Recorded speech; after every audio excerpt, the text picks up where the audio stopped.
Hello friends, welcome to my YouTube channel KL study. Friends, MP वर्ग 2 science की pedagogy की classes हमने start की थी। तो हमारा जो लेक्चर फर्स्ट है वो हो चुका है, जिसमें आपका सिलेबस में टॉपिक फर्स्ट दिया गया है विज्ञान के उद्देश्य। ठीक है, तो आपको बिल्कुल बेसिक से जानकारी दी हुई थी कि जो विज्ञान है उसकी उत्पत्ति कैसे हुई है।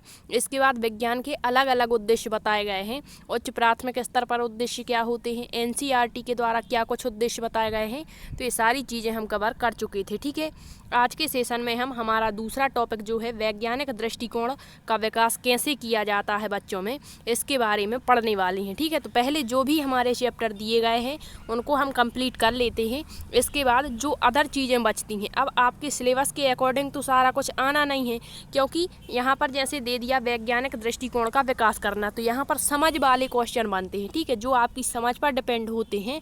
और आपको बता दें कि आपको सबसे सकारात्मक जो आंसर वहाँ पर दिए गए होते हैं उनको टिक करना होता है। कभी कभी क्या होता है कि हमें जैसे 4 ऑप्शन दिए गए हैं तो 2 ऑप्शन तो हम काट भी लेते हैं जैसे तैसे, फिर भी 2 ऑप्शन ऐसे बच जाते हैं, उनमें हम ए अंतर नहीं कर पाते कि हमें ए लगाना है या दूसरा लगाना है। ठीक है, क्योंकि दोनों ही हमें सही दिखाई देते हैं, लेकिन होता ये है कि एक इतना बेस्ट ऑप्शन होता है कि दूसरा ही उसके अंदर समाहित होता है। ठीक है, तो यहाँ पर वैज्ञानिक दृष्टिकोण का अर्थ, परिभाषा, मूल तत्व और विशेषताएं हमें पढ़नी है। तो आइए देखते हैं वैज्ञानिक दृष्टिकोण अर्थात अभिवृत्ति। आपने सीडीपी में अभिवृत्ति के बारे में पढ़ा होगा। ठीक है, अभिवृत्ति जिसे हम क्या कहते हैं, एप्टीट्यूड कहते हैं। क्या कहते हैं, एप्टीट्यूड कहते हैं। इसका अर्थ ही होता है नज़रिया। ठीक है, अब जो अभिवृत्ति होती है इसी को अपने विज्ञान में एक टॉपिक करके दे दिया, वैज्ञानिक दृष्टिकोण का विकास। मतलब बच्चे जो है चीज़ों को अपने नज़रिए, किस नज़रिए से वो उसको देखते हैं और क्या समझते हैं। ठीक है, तो यही होता है आपका वैज्ञानिक दृष्टिकोण। तो आइए देखते हैं इसका अर्थ क्या होता है। प्रकृति की कार्यशैली को समझना ही विज्ञान का उद्देश्य है। मतलब हमारी जो प्रकृति है, हमारे आसपास जो भी कुछ मौजूद है, भौतिक वस्तुएं, चाहे प्रत्यक्ष हैं या अप्रत्यक्ष, उनको हम किस कार्यशैली में, मतलब किस प्रकार से उसको हम अपनाते हैं और किस प्रकार से उसको समझते हैं, यही विज्ञान का उद्देश्य है। प्राचीन काल में बहुत सी बातें सिर्फ इसीलिए मान ली जाती थीं कि वे किसी व्यक्ति विशेष या धर्म विशेष द्वारा प्रतिपादित थीं। पहले क्या था, इतना विज्ञान जो है प्रचलित नहीं था, तो पहले जो कुछ बातें ऐसी होती थी कि ये मान करके हम उनको स्वीकार कर लेते थे कि हाँ, ये समाज में, मतलब जैसे रूढ़िबद्ध धारणाएं वगैरह थी, तो उसको मानना ही पड़ता था। पहले इतना विकसित हमारा माहौल नहीं हुआ था। ठीक है, फिर दिया है, लेकिन आधुनिक विज्ञान सिर्फ ऐसे विचारों का समूह है। तो अब ऐसा नहीं है कि जो कह दिया सो कह दिया, नहीं, अब इसमें बदलाव हो सकते हैं। तो वर्तमान में जो है हमारा युग वैज्ञानिक युग कहा जाने लगा, क्योंकि उन बातों पर निर्भर है वर्तमान में हमारा समूह, जिनका प्रत्यक्ष ज्ञान सभी व्यक्तियों को उनकी आँख, नाक, कान आदि ज्ञानेंद्रियों द्वारा होता है। तो पहले तो हम मान लेते थे जो नियम परंपराएं चलती थीं उनके आधार पर, लेकिन वर्तमान में ऐसा नहीं है। अब हम किसी भी तथ्य को तभी स्वीकार करते हैं जब हम उसे अपनी आँख, नाक, कान, मतलब जो ज्ञानेंद्रियाँ हैं उनके माध्यम से हम महसूस कर लेते हैं या उनको समझ लेते हैं। ठीक है, तो यही होता है वैज्ञानिक दृष्टिकोण। तो कौन व्यक्ति किस चीज़ को किस नज़रिए से देख रहा है और किस प्रकार से उसे स्वीकार कर रहा है, यही हमारा वैज्ञानिक दृष्टिकोण है, जिसे हम अभिवृत्ति कहते हैं। अभिवृत्ति मतलब ही नज़रिया होता है। ठीक है, अब एक ही वस्तु के प्रति अलग अलग व्यक्तियों का अलग अलग नज़रिया हो सकता है। ठीक, जैसे मान के चलिए कि एग्जाम्पल आपको दें, एक सड़क है, सड़क पर एक कुत्ता मर गया। ठीक है, तो वो पड़ा हुआ है, मरा हुआ एक कुत्ता। ठीक है, अब वहाँ से कई व्यक्ति निकल रहे हैं, तो कुछ व्यक्ति इस कुत्ते को देख करके अपनी आंखें बंद कर लेंगे, कुछ व्यक्ति अलग तरह के एक्सप्रेशन देंगे, छी, मतलब किसी भी प्रकार से। ठीक है, कुछ व्यक्ति इसके बारे में कुछ कमेंट करेंगे, लेकिन एक व्यक्ति या कई व्यक्ति भी हो सकते हैं। तो एक व्यक्ति ऐसा होगा जो खड़ा होकर के इस कुत्ते को देखेगा और कुत्ते के यदि उसको दांत दिख गए तो कहेगा वाह क्या दांत है इसके। ठीक है, मतलब इसकी क्या है, यहाँ पर वो प्रशंसा भी कर रहा है। तो यही हुआ ना कि एक है तो एक ही चीज़, लेकिन हर व्यक्ति का इसके प्रति नज़रिया अलग है। यही कहलाता है आपका वैज्ञानिक दृष्टिकोण विज्ञान की भाषा में। ठीक है, वैसे हम इसको अभिवृत्ति कहते हैं। अब देखिए वैज्ञानिक खोज की नई प्रणाली, मतलब वर्तमान में जो विज्ञान है इतना विकसित होता जा रहा है, इसकी जो नई प्रणाली है हर मानव तथ्यों को स्वीकार करने के लिए यहाँ पर क्या मतलब बद्ध नहीं होता है, बल्कि स्वतंत्र होता है। वो चाहे तो उसे माने और चाहे तो ना माने। ठीक है, तो वैज्ञानिक खोज की नई प्रणाली सिर्फ प्रेक्षित बातों पर निर्भर है। मतलब बातें तभी कोई व्यक्ति किसी चीज़ को मानता है जब तक उसका तथ्य प्रमाणित नहीं हो जाता, जिसमें धारणाओं की पुष्टि प्रेषित तथ्यों से होती है तथा उनकी मान्यता इस पुष्टि पर निर्भर है। शिक्षण के इस दृष्टिकोण को ही वैज्ञानिक दृष्टिकोण कहते हैं। यह अंधविश्वास दूर कर व्यक्तियों में विश्वास और जिज्ञासा का प्रादुर्भाव करता है। तो प्राचीन समय ऐसा था जैसे कह दिया जाता था कि लड़कियां जो हैं वो बाहर पढ़ने नहीं जाएंगी, मतलब कुछ रूढ़िबद्ध धारणाएं प्रचलित थीं। इसी तरह से कह दिया जाता था कि लड़के जो हैं वो बाहर के कार्य करेंगे, लड़कियां घर के अंदर के कार्य। तो ये रूढ़िबद्ध धारणाएं थीं और उस समय इतना विज्ञान जो है हमारा विकसित नहीं था, तो ये मान लिया जाता था कि हाँ ऐसा ही होगा। लेकिन अब क्या है, ये अंधविश्वास दूर हो गए और व्यक्तियों के अंदर विश्वास और जिज्ञासा उत्पन्न कर दी गई कि नहीं, व्यक्ति भी हर कार्य को कर सकता है, महिलाएं पुरुषों के कार्य भी कर सकती हैं और पुरुष महिलाओं के कार्य भी कर सकते हैं। ठीक है, तो यही है आपका वैज्ञानिक खोज, वैज्ञानिक अन्वेषण। ठीक है, और वर्तमान में इतना प्रचलित होता जा रहा है कि हर एक व्यक्ति आज जागृति की अवस्था में है। ठीक है, मानने के लिए स्वतंत्र है, हर चीज़ करने के लिए स्वतंत्र है। अब देखिए यहाँ पर आपको बस समझना है, यहाँ केवल सकारात्मकता पर ध्यान देना है। जो भी नेगेटिव पॉइंट आते हैं उनको आपको यहाँ पर मतलब अलग करते हुए चलना है। ठीक है, तो विज्ञान के अध्ययन से, वैज्ञानिक विधि का अनुसरण करने से वैज्ञानिक दृष्टिकोण का विकास होता है।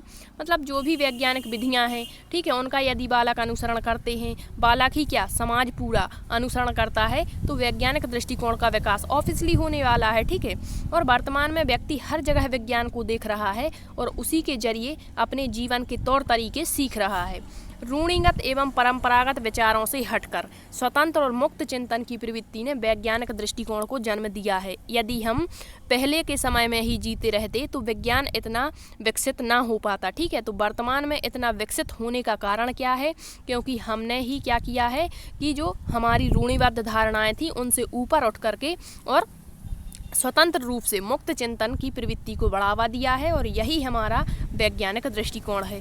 वास्तव में वैज्ञानिक दृष्टिकोण से जीवन के प्रत्येक क्षेत्र में, अब ये नहीं है कि केवल अपने जीवन में, निजी जीवन में ही वैज्ञानिक दृष्टिकोण अपनाना है, प्रत्येक क्षेत्र की बात यहाँ पर की गई है। सत्य और यथार्थ का पता हम लगा सकते हैं। यथार्थ मतलब जो एग्जैक्ट होता है वैल्यू, ठीक है, उसका पता हम लगा सकते हैं। अब यहाँ पर केवल वैल्यू का मतलब ये नहीं कि मैथ की वैल्यू हो गई, नहीं। यथार्थ का मतलब है किसी चीज़ के बारे में यदि किसी अन्य व्यक्ति ने गलत कह दिया, ठीक है, और वो है सही, तो हम उसकी यथार्थ जानकारी, सही जानकारी उसकी हम प्राप्त कर सकते हैं। वो कैसे करेंगे, तो वैज्ञानिक दृष्टिकोण का उपयोग करके। उदार मनोवृत्ति, ज्ञान प्राप्ति की जिज्ञासा, ज्ञान प्राप्त करने की प्रविधियों में विश्वास तथा प्राप्त ज्ञान के प्रयोगों के आधार पर उसके प्रमाणित होने की संभावना, ये सभी तत्व वैज्ञानिक दृष्टिकोण में निहित हैं। तो कोई चीज़ गलत है, सही है, इसके बारे में यदि हमें जानकारी प्राप्त करनी है तो हम उसको बिल्कुल प्रमाण के साथ में वैज्ञानिक दृष्टिकोण का यूज करते हुए उसको सत्य साबित कर सकते हैं। पहले क्या होता था, ऐसा नहीं था। पहले जो मतलब बातें हमारे समाज के द्वारा या फिर जो संस्थान होते थे उसके द्वारा बता दी गई, उसी को सत्य मान लिया जाता था, लेकिन अब ऐसा नहीं है। ठीक है, तो यहाँ पर जो लैंग्वेज दी गई है थोड़ी सी टफ तरीके की होती है और इसी तरीके से आपके क्वेश्चन भी बनते हैं। ठीक है, तो थोड़ा सा आप समझते हुए चलना। ठीक, अब देखते हैं वैज्ञानिक दृष्टिकोण। ये तो हमने समझ लिया। आपको बता दें, जो आपकी अभिवृत्ति होती है, जो आपका एप्टीट्यूड होता है, इसी को हम मनोवृत्ति भी कहते हैं। तो मनोवृत्ति का मतलब ही होता है कि मन की वृत्ति, मतलब किसी वस्तु के प्रति आपके मन में क्या विचार आया, आपने उसके प्रति क्या सोचा, क्या समझा, यही आपकी मनोवृत्ति है और इसे विज्ञान की भाषा में वैज्ञानिक दृष्टिकोण नाम दे दिया। ठीक, अब देखिए वैज्ञानिक दृष्टिकोण क्या है। तो बालकों में वैज्ञानिक दृष्टिकोण अथवा अभिवृत्ति पैदा करना एवं उसके विकास हेतु उपयुक्त अवसर देना विज्ञान शिक्षण का सबसे प्रमुख और जरूरी उद्देश्य है। तो उद्देश्य तो हम पढ़ चुके हैं। फिर यहाँ क्या कहा है कि बालकों में वैज्ञानिक दृष्टिकोण या अभिवृत्ति पैदा करना, मतलब बालकों को हम कैसे समझाएं कि आपको किस तरीके से आपके दृष्टिकोण को बदलना है और इसका विकास कैसे करना है। तो ये सारी चीज़ें बालकों को अवसर देकर ही प्राप्त करवाई जा सकती। ऐसा नहीं जैसे मान के चलिए बालकों में हमें वैज्ञानिक दृष्टिकोण उत्पन्न करना है और एक बालक क्लास में बैठा हुआ है, तो हम कैसे उसको मतलब वैज्ञानिक दृष्टिकोण दे पाएंगे, कैसे उसका माहौल तैयार कर पाएंगे। तो इसके लिए ज़रूरी होता है कि बच्चों के लिए सक्रिय रहना ज़रूरी है। ठीक है, अब जैसे आप बच्चों से जैसे क्लास में आप उसको पढ़ा रहे हैं, ठीक है, तो उसके लिए मतलब छूट होनी चाहिए, स्वतंत्रता होनी चाहिए। जैसे उसने किसी क्वेश्चन को पूछा, आप पढ़ा रहे थे, उसने बीच में कोई क्वेश्चन पूछ लिया, तो आपको उसका आंसर देना है, ना कि चुप करा करके बैठाना है, ठीक है। इसके बाद और क्या करना होगा, मतलब जितनी भी सकारात्मक गतिविधियाँ होती हैं सब अपनानी होंगी। बच्चों के बीच में आपको बात करने के अवसर देने होंगे, ठीक है। आपको बीच बीच में उसका मूल्यांकन करना होगा, सारी चीज़ें, तभी आप बच्चों में उचित दृष्टिकोण, वैज्ञानिक दृष्टिकोण जगा सकते हैं। नेक्स्ट है वैज्ञानिक दृष्टिकोण की कुछ परिभाषाएं दी गई हैं, तो देखेंगे हेंस, आवर्न और हाफमैन ने क्या परिभाषा दी है। तो समस्या समाधान के सभी तत्वों का एक व्यवहार समूह मानसिक ढांचे से निकट संबंध है, जो विज्ञान शिक्षण का महत्वपूर्ण परिणाम है, ठीक है। तो समस्या समाधान के सभी तत्व, मान के चलिए बालक को आपने इतना विकसित कर दिया, इतना उसको बता दिया कि बालक यदि कोई समस्या आती है तो वो स्वयं उसको सॉल्व कर पाए।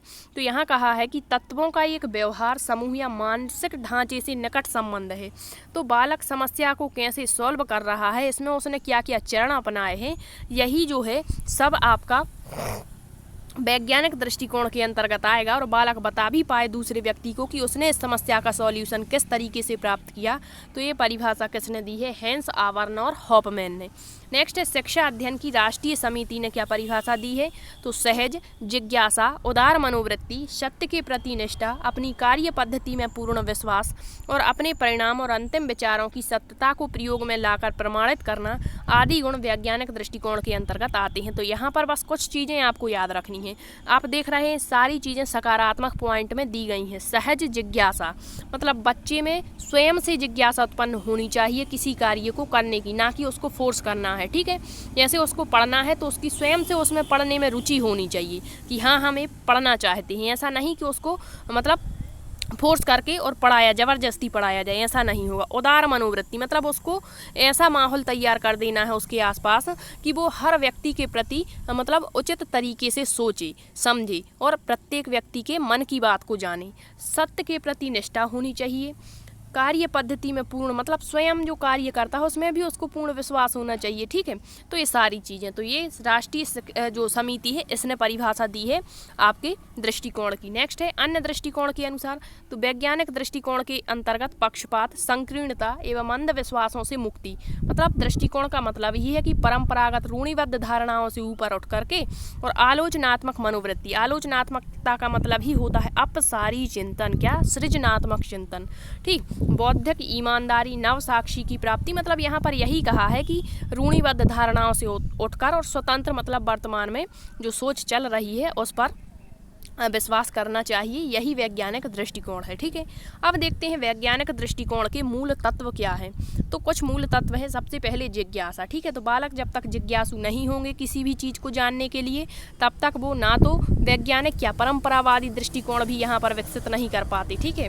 वो परंपरावादी चीज़ों को जैसा कह दिया वैसा का वैसा मान लेते हैं, तो ये गलत होता है, ठीक है। जो जिज्ञासा होती है हर व्यक्ति में होनी चाहिए। किसी भी कार्य को यदि करना है तो उसमें अंदर से प्रेरित होना चाहिए, ठीक है। तो जिज्ञासा आपका वैज्ञानिक दृष्टिकोण का मूल तत्व माना जाता है। वैज्ञानिकों द्वारा हमारे चारों तरफ मौजूद पर्यावरण तथा प्रकृति के बारे में विभिन्न क्रियाकलापों के संबंध में अधिक से अधिक जानने की उत्कंठा और नवीन ज्ञान का पता लगाना या उसकी आकांक्षा रखना ही जिज्ञासा है। वैज्ञानिक बड़े ही जिज्ञासु होते। इतनी सारी खोजें हो चुकी हैं हमारे संसार में, तो ये क्या ऐसे ही हो गई? नहीं। वैज्ञानिक जो रहते हैं वो जिज्ञासु होते हैं कि हाँ हमें इसके बाद ये प्राप्त करना है, ये कैसे प्राप्त होगा। इसी तरीके से उन्होंने बताया है कि बालक भी कुछ ना कुछ कर सकते हैं, क्योंकि जो वैज्ञानिक हैं वो भी एक मनुष्य हैं और हम भी एक मनुष्य हैं, तो हम वैज्ञानिक क्यों नहीं हो सकते, ठीक है। तो इसके लिए जिज्ञासा चाहिए। तो यहाँ पर इन्होंने बताया है कि बालक भी जिज्ञासु हो सकते हैं, उनको अपने अंदर से जिज्ञासा उत्पन्न करनी पड़ती है। वे नवीन ज्ञान को ग्रहण करने के लिए ज्ञान की अभिवृद्धि करने में हमेशा अध्ययनरत और चिंतनशील रहते हैं। तो अब आपको एक एग्जाम्पल के जरिए बताएं कि जिज्ञासा क्या होती है। जैसे एक एग्जाम्पल दिया, जैसे कह दिया कि एक व्यक्ति मतलब घर से विद्यालय आ रहा था, ठीक है। उसके साथ में सड़क पर एक दुर्घटना हुई, मतलब उसका जो है मान के चलिए उसने गाड़ी कहीं पर रख दी उसकी, ठीक है। तो गाड़ी चोरी हो गई, ठीक है। अब गाड़ी चोरी हो गई और इसके बाद हम आपको कुछ ना बताएं इसके बाद क्या हुआ, ठीक है। तो फिर आपके मन में जिज्ञासा होगी कि गाड़ी चोरी हो गई, इसके बाद क्या हुआ, क्या रिपोर्ट हुई, मारपीट हुई। तो ये जिज्ञासा आपके अंदर होती है, ठीक है, ये होता है। नेक्स्ट है अंधविश्वासों से मुक्ति। तो अंधविश्वासों से मुक्ति समाज में रहने वाले व्यक्तियों द्वारा सामाजिक रूप से परंपरागत और रूढ़िबद्ध विचारधाराओं को ज्यों का त्यों स्वीकार कर लेना ही अंधविश्वास है। जैसे कह दिया जैसे पत्थर है, ठीक है, तो पत्थर को पत्थर ना कह के और कह दिया कि ये कुछ अन्य चीज़ है, तो उसको बालक मान लेते थे कि हाँ ये पत्थर नहीं, यही जो ये कह रहे हैं वही चीज़ है, तो ये गलत है। इसी को तो हमें इससे मुक्ति दिलाना है। जैसे यहाँ एग्जाम्पल दिया है कि बिल्ली के द्वारा रास्ता काटने पर घर से नहीं निकलना, घर से निकलते समय कुत्ते का कान फड़फड़ाना, घर से बाहर किसी कार्य के लिए जाते समय रास्ते में किसी व्यक्ति द्वारा खाली बर्तन लिए हुए निकलना, छींक आने पर नए कार्य का शुभारंभ न करना, घर में टूटे हुए आईने या शीशे में मुँह नहीं देखना। ये सब किसके उदाहरण हैं? अंधविश्वास के। इनमें अधिकांश बातें अंधविश्वास बड़े बूढ़ों की सुनी सुनाई बातों पर आधारित होती थीं, तो हम भी आज ये मानते हैं, ठीक है। विज्ञान के प्रयोग से ही क्या, कैसे, किस प्रकार तथा क्यों के प्रश्नों का प्रमाणिक हल प्राप्त कर सकते हैं। इस तरह प्रचलित धारणाओं की सत्यता और असत्यता को परखकर उन्हें स्वीकार करना और स्वीकार न करना ही अंधविश्वासों से मुक्ति पाने का मार्ग है। वास्तव में वैज्ञानिक विचारधारा वाले व्यक्तियों को अंधविश्वास में कोई आस्था नहीं होती। तो आज भी कुछ व्यक्ति ऐसे हैं जैसे सड़क पर जा रहे हैं और बिल्ली ने यदि रास्ता काट दिया तो बाहर नहीं निकलते, कब तक नहीं निकलते? जब तक कि कोई दूसरा व्यक्ति वहाँ से ना निकल जाए, या फिर कुछ व्यक्ति तो लौट ही जाते हैं वापस, ठीक है, जाते ही नहीं। तो ये तो हो गए आपके रूढ़िबद्ध व्यक्ति, ठीक है, मतलब रूढ़िबद्ध धारणाओं को मानने वाले। लेकिन कुछ व्यक्ति आज भी ऐसे हैं कि भले बिल्ली रास्ता काट जाए, खाली बर्तन लिए कोई मिल जाए, फिर भी वो नहीं मानते, इन पर विश्वास ही नहीं करते। तो ये रूढ़िबद्ध धारणाओं से ऊपर उठकर वैज्ञानिक सोच का असर है, ठीक है। तो यही यहाँ पर बात की गई है। नेक्स्ट है, विज्ञान ने मनुष्य का दृष्टिकोण बदल दिया है। वर्तमान में विज्ञान का छात्र सामाजिक और प्राकृतिक घटनाओं का सही रूप में विश्लेषण इन्हीं प्रश्नों के आधार पर करके तर्कपूर्ण ढंग से उनकी व्याख्या करता है। वह भ्रमयुक्त परंपरागत रूढ़िबद्ध धारणाओं, अंधविश्वासों पर भरोसा नहीं करते हैं। जैसे आज भी जादू टोना चलते हैं, ठीक है, तो कुछ व्यक्ति को पूर्ण आस्था होती है, ठीक है, अपने भगवान को छोड़कर वहाँ लग जाते हैं कि नहीं मेरा भगवान तो यही गुरु है, यही है, ठीक है। लेकिन कुछ व्यक्ति ऐसे होते हैं जो केवल भगवान पर विश्वास करते हैं, वो ये जादू टोना नहीं मानते हैं, ठीक है। तो यही है रूढ़िबद्ध और वर्तमान की सोच में अंतर। आज के वर्तमान युग में मनुष्य के विचार से बीमारियों का कारण भूत प्रेत, देवी देवताओं का प्रकोप, अन्य भ्रामक बातें नहीं रह गई हैं, ठीक है। सत्य पर ही विश्वास करते हैं क्योंकि उनका नज़रिया, उनका दृष्टिकोण पूर्ण रूप से वैज्ञानिक हो चुका है। अगली है आपकी विशेषता उदार मनोवृत्ति। उदार मनोवृत्ति मतलब सबके प्रति उदार रवैया होना चाहिए, सकारात्मकता होनी चाहिए। तो वैज्ञानिक अपने विचारों को पूर्वाग्रहों से मुक्त रखते हैं, मतलब जिनमें भी वैज्ञानिक दृष्टिकोण होता है तो वो पूर्वाग्रह, वही रूढ़िबद्ध धारणाओं से मुक्त, मतलब इससे ऊपर सोचते हैं। वैज्ञानिक के प्रतिकूल विचारों का भी वे उचित सम्मान करते हैं। वैज्ञानिक अपनी स्वयं की विचारधारा अथवा नियम के गलत सिद्ध हो जाने पर नए विचार को स्वीकार करने में कभी नहीं हिचकिचाते, ठीक है। वैज्ञानिक ऐसा तब तक नहीं करता जब तक कि वह स्वयं प्रयोग के आधार पर उनकी सत्यता की जांच नहीं कर लेता। तो यहाँ पर क्या है कि कोई व्यक्ति किसी भी बात को यहाँ तभी मानेगा जब तक वो उसकी सत्यता की जांच स्वयं से अपनी ज्ञानेंद्रियों के माध्यम से ना कर ले, ठीक है। पहले तो ज्यों का त्यों मान लिया जाता था। नेक्स्ट है आपका समस्याओं का क्रमबद्ध समाधान। जैसे कोई आपके पास में समस्या आ गई, ठीक है, अब आपके पास में वैज्ञानिक दृष्टिकोण है तो आप समस्या सबसे पहले उपस्थित होनी चाहिए। तो सबसे पहले आप इसका क्रम बता सकते हैं कि समस्या आई, समस्या के बाद आपके पास में मतलब उसके आपने कारण पूछा कि किस कारण से ये समस्या आ रही है, ठीक है, तो कारण जान लिया। फिर आप उसके समाधान के उपाय अपनाएंगे। अब इसमें कई उपाय हो सकते हैं, तो मान के चलिए एक समस्या समाधान के लिए आपके पास में 4 उपाय हैं, तो 4 में से किसी एक उपाय को आपको यहाँ पर चयन करना होगा कि सबसे अच्छा उपाय कौन सा रहेगा इस समस्या को सॉल्व करने का। तो यहाँ पर आपको समस्या समाधान का उपाय चयन करना, ठीक है। इसके बाद आप तरह तरह की गतिविधियां करेंगे, फिर अंत में आपकी समस्या समाधान हो जाएगी, ठीक है। तो यही होता है, समस्या को भली भांति समझकर ही उसका समाधान करना चाहिए। ऐसा नहीं है कि समस्या कुछ है और आप उपाय कुछ लिए और फिर रहे हैं, ठीक है, कि इससे ये समस्या सॉल्व हो जाएगी, नहीं। समस्या के संबंध में विचार विमर्श तथा तर्क वितर्क करने के बाद उसकी व्याख्या करनी चाहिए। यदि समस्या जटिल है तो आपको अपने पास परिवेश में या फिर जो आपको लगता है कि हाँ ये समस्या का सॉल्यूशन दे सकता है, तो उससे आपको विचार विमर्श कर लेनी चाहिए। व्याख्या से समस्या के विभिन्न पदों को प्राथमिकता के आधार पर क्रमबद्ध करके समस्याओं का समाधान पेश किया जाना चाहिए। इस तरह आप अनुभव करेंगे कि इस पद्धति द्वारा समस्या सुगमता से सुलझाई जा सकती है, ठीक है। अब देखते हैं अगला चरण धैर्य है। वैज्ञानिकों में धैर्य का होना नितांत जरूरी समझा जाता है, क्योंकि यदि धैर्य की कमी है तो आप किसी भी चीज़ को सही तरीके से पूर्ण नहीं कर पाएंगे। तो जो वैज्ञानिक होते हैं उसमें धैर्य होता है। जैसे कोई कार्य हमारा आज रुक जाता है तो हम इतने में ही अंदर से टूट जाते हैं, ठीक है, कि पता नहीं होगा या नहीं होगा। ऐसा यदि वैज्ञानिकों में होता तो इतनी खोजें ही ना हो पाती, ठीक है। उनमें धैर्य होता है कि यदि आज कार्य नहीं हुआ है तो कल होगा, कल नहीं होगा तो परसों होगा। मतलब उनमें धैर्य होता, साहस होता है, ठीक है। किसी समस्या का उचित समाधान ना मिलने पर या उसमें असफल रहने पर घबराकर या हताश होकर उसे छोड़ देना वैज्ञानिक दृष्टिकोण के अनुकूल नहीं होता है। ऐसी स्थिति में उसे अपनी असफलताओं के कारणों का पता लगाकर समस्या समाधान के तौर तरीकों में जरूरी संशोधन तथा परिवर्तन करके पुनः पूर्ण लगन, उत्साह, धैर्य पूर्वक उसके समाधान हेतु जुट जाना चाहिए। मान के चलिए हम अभी परीक्षा की तैयारी कर रहे हैं, ठीक है, किस लिए? ताकि हम क्वालिफाई हो सकें, पात्रता प्राप्त कर सकें और आपके जो सिलेक्शन टेस्ट है उसमें बैठ सकें। यदि किसी भी मतलब जैसे तैयारी नहीं हुई या कुछ अन्य कारण रहे और आप इसमें सिलेक्ट नहीं हो पाए तो आपको हताश नहीं होना। एक यही टेस्ट थोड़ी ना है कि आपके जीवन में यही आपको मायने रखता है, ठीक है। आगे आपको तैयारी करनी पड़ेगी, यही धैर्य होता है, ठीक है। फिर यहाँ पर कहा है कि आपको वैज्ञानिक दृष्टिकोण वाला व्यक्ति धैर्य का परिचय अवश्य देना चाहिए। उदाहरण है, वैज्ञानिक मिलिकॉन ने इलेक्ट्रॉन का आवेश ज्ञात करने के लिए कई वर्षों तक प्रतिदिन 18-18 घंटे तक कार्य किया, अतः वे अपने उद्देश्य में सफल हुए। यह सब मिलिकन के धैर्य का परिचायक है, उसे सफलता की सीढ़ी पर ले पहुँचा। नेक्स्ट है आपका पॉइंट ईमानदारी। तो ईमानदारी मतलब सबसे अच्छी नीति होती है, ठीक है। तो honesty is the best policy. वैज्ञानिक अपने द्वारा प्रतिपादित निष्कर्षों की सूचना पूर्ण ईमानदारी से देते हैं, मतलब उनमें ईमानदारी होनी चाहिए। जो डाटा प्राप्त होता है वही बताना चाहिए। आज के समय में क्या होता, मान के चलिए हम एग्जाम दे करके आए और हमारा स्कोर 100 में से जैसे 50 आया, ठीक है, मान के चलो, या 40 भी आया, और हमसे कोई पूछता है तो हम लाज के मारे क्या कह देते हैं कि उसने पूछा कि कितना स्कोर आया, तो हम नहीं, मतलब कुछ बच्चे ऐसे होते हैं कि वो बता देते हैं कि हाँ, मतलब इतना बताते हैं कि ना तो क्वालिफाई हुए और उसके इर्द गिर्द मान के चलिए 100 का एग्जाम था और यहाँ पर 75 में क्वालिफाई होना था तो कह देंगे 74 मिले, ठीक है, और मिले कितने हैं 40। तो ये ईमानदारी थोड़ी ना है, ठीक है। तो जिसमें कि अन्य व्यक्ति धोखा ना खाकर अनुसंधान कार्य की वास्तविकता को समझ सकें एवं उसे अपने जीवन में अंगीकार कर आगे बढ़ सकें।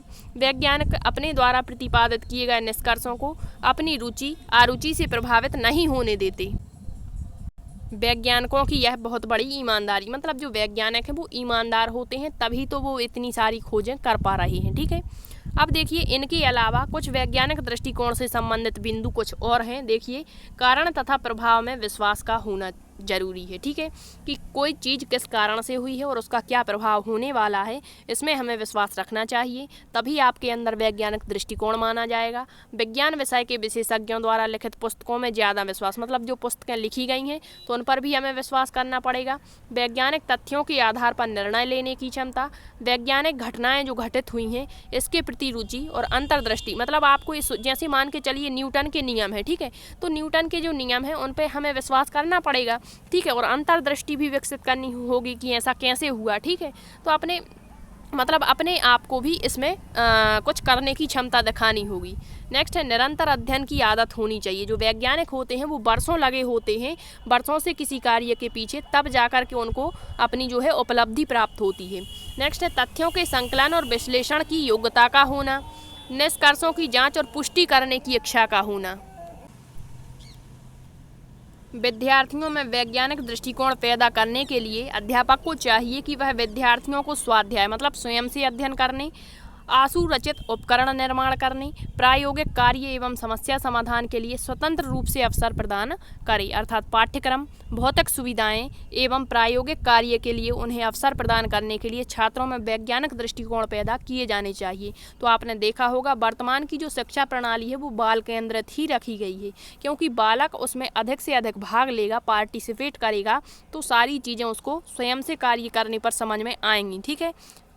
यदि ऐसा नहीं होता, शिक्षक केंद्रित यदि शिक्षण प्रणाली है तो शिक्षक जो होता है वो कार्य करता रहता है, बच्चे निष्क्रिय होकर बैठे रहते हैं, देखते रहते हैं, जितना सीखना है सीख गए, नहीं सीखना नहीं सीखते, ठीक है। इसी कारण से वर्तमान में बालकों में वैज्ञानिक दृष्टिकोण उत्पन्न करने के लिए ही आपकी जो शिक्षण प्रणाली है वो बाल केंद्रित रखी गई है। अब देखिए, वैज्ञानिक दृष्टिकोण या अभिवृत्ति की विशेषताएं। तो कुछ विशेषताएं हैं, देखिए विज्ञान का आधार प्रत्यक्ष सत्य है, मतलब हम देख रहे हैं, देखते हुए प्रत्यक्ष सत्य मानते हैं हर चीज़ को, ठीक है।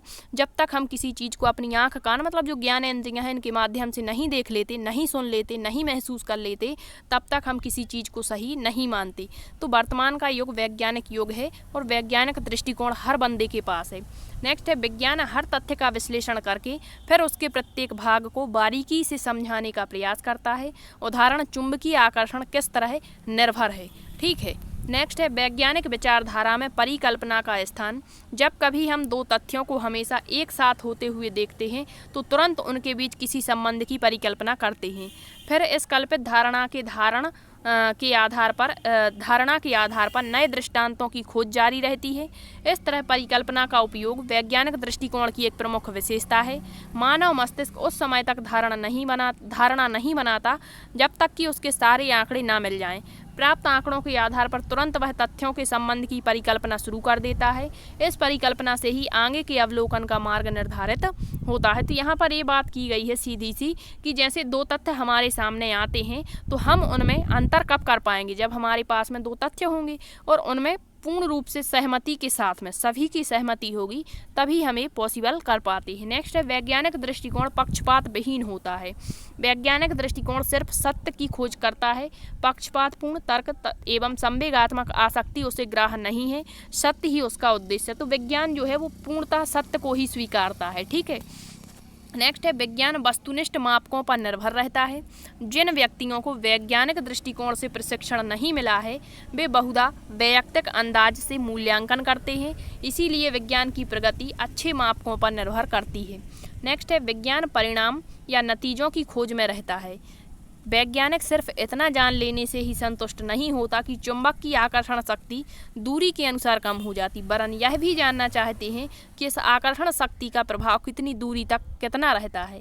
वैज्ञानिक दृष्टिकोण से शिक्षण में विज्ञान कक्ष तथा प्रयोगशाला का महत्वपूर्ण स्थान होता है, ठीक है। तो विज्ञान केवल ये नहीं मान लेना है, विज्ञान जो है वो हर एक चीज़ क्यों है, कैसे है, इसका कारण क्या है, हर एक फैक्ट को जानने का प्रयत्न करता है। बारीक से बारीक फैक्ट भी यहाँ पर प्राप्त करना चाहते हैं वैज्ञानिक, तब जाकर के नए नए आविष्कार हो पाते हैं। ऐसा नहीं कि एक छोटा सा ही क्लू मिल गया और उसी के आधार पर खोज कर दी, नहीं, वर्षों की तपस्या के बाद में जो फल मिलता है वही आपका वैज्ञानिक दृष्टिकोण है अपने विज्ञान की भाषा में, ठीक है। तो वैज्ञानिक दृष्टिकोण आई होप आप समझ चुके होंगे कि क्या होता है और इसमें हमें क्या पढ़ना होता है, ठीक है। इसके बाद हमारा जो भी नेक्स्ट टॉपिक होगा पेडागोजी का, उसको हम कवर करने का प्रयत्न करेंगे। आई होप आपकी तैयारी बहुत अच्छी चल रही होगी और आपके एग्जाम्स की डेट भी आ चुकी है, आपने अपने एग्जाम्स की डेट भी देख ली होगी, ठीक है। तो आप अपना सबसे बेस्ट दीजिए और लगे रहिए, मेहनत के साथ में आपको पात्रता जरूर हासिल होगी। और आपने देखा होगा कि कितने जल्दी हमारे वर्ग 1 की जो है जो सिलेक्शन टेस्ट है उसका सिलेबस भी जारी कर दिया है, सारी चीज़ें आ चुकी हैं, ठीक है। तो यहाँ पर केवल मेन सब्जेक्ट की बात की गई है कि 100 अंक का आपका मेन सब्जेक्ट आना है। तो इसी तरीके से हो सकता है आपके वर्ग 2 में भी केवल मेन सब्जेक्ट के ही क्वेश्चन पूछे जाएँ, 100 क्वेश्चन, ठीक है। नेगेटिव मार्किंग नहीं है। तो आपने जो उसकी जो मतलब नोटिफिकेशन आया है सारा कुछ पढ़ लिया होगा, ठीक है। तो आपको बहुत अच्छी तैयारी करनी पड़ेगी। पात्रता यदि आपको मिल भी जाती है फिर भी आपको छोड़नी नहीं है तैयारी, क्योंकि यदि आपका केवल सब्जेक्ट आना है तो फिर आपको बहुत डीप पढ़ना पड़ेगा, ठीक है। तब जा कर के कहीं आप वहाँ पर चयन ले पाएंगे। और आपकी जो अभी तक बाल विकास वगैरह जो चीज़ें आती थी तो इसमें तो अभी आएंगी पात्रता परीक्षा में, ठीक है। 10 अंक का आना है बाल विकास, तो वो भी आप अच्छे से तैयारी करें। और यदि आप चाहें तो सीटेट का जब एग्जाम्स हुआ था अभी पिछली बार, तो वहाँ पर हमने सारे टॉपिक कवर कराए हुए थे, जीन प्याजे, वाइगॉस्की, वातावरण एवं वंशानुक्रम, इसके अलावा अन्य जो टॉपिक होते हैं, बाल केंद्रित प्रगतिशील शिक्षा। तो क्लासें डली हुई हैं, आप उनको भी देख लेंगे, क्योंकि जो CDP है उसका सिलेबस चेंज नहीं रहता है, ठीक है। हर जगह एक सा ही सिलेबस होता है, चाहे आपका रीट हो। अब ये MP में क्या होता है, थोड़ा सा हाई लेवल का पूछा जाता है, आपने अभी देखा होगा वर्ग 3 में, ठीक है। तो रीट के जो बच्चे हैं, राजस्थान के जो बच्चे हैं, कुछ अभी हम लोग की यहाँ पर नियुक्ति हुई तो वहाँ बहुत सारे बच्चे मिले, तो उन्होंने स्वयं बताया कि हाँ यहाँ का जो लेवल है वो रीट एग्जाम से भी हाई होता है, ठीक है। यहाँ पर कई बच्चों ने सिलेक्शन लिया है। तो आई होप आप सारी चीज़ें अच्छे से समझ गए होंगे। और यदि आपको क्लास में पसंद आती हैं तो शेयर ज़रूर करें। धन्यवाद।